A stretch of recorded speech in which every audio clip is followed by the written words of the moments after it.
Meski dalam kondisi darurat sampah, kesadaran warga Kota Denpasar dalam memilah sampah makin membaik.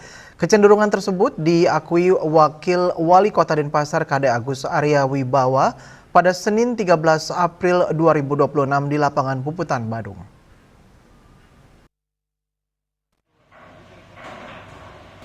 Wakil Wali Kota Denpasar menambahkan kecenderungan meningkatnya kesadaran warga dalam memilah sampah sebagai implementasi dari instruksi pemerintah Kota Denpasar sangat menggembirakan. Jika sebelumnya kesadaran warga hanya ada di angka 20 hingga 20%, namun per 1 April 2026 kecenderungan meningkatnya. Kesadaran warga dalam memilah sampah terus meningkat secara signifikan. Meskipun di lapangan masih ditemui sejumlah kendala seperti pembuangan sampah di tempat-tempat strategis dan pembakaran sampah, kesadaran memilah sampah warga Denpasar terus meningkat. Ini adalah perkembangan yang sangat positif karena memilah sampah adalah kunci dari mengatasi tata kelola sampah di Denpasar.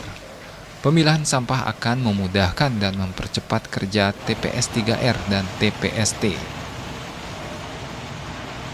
Dan sekaligus saya ucapkan terima kasih di momen yang baik ini kepada masyarakat Kota Denpasar, yang mana kami pantau selama per 1 April ini masyarakat Kota Denpasar khususnya sudah mulai bisa melakukan arahan atau instruksi yang kami berikan dari pemerintah Kota Denpasar, yaitu melakukan pemilahan sampah.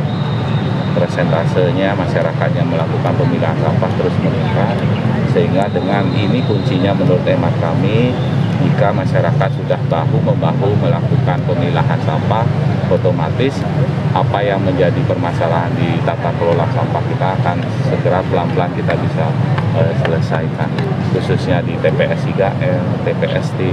Nah, ini kuncinya adalah pemilahan sampah.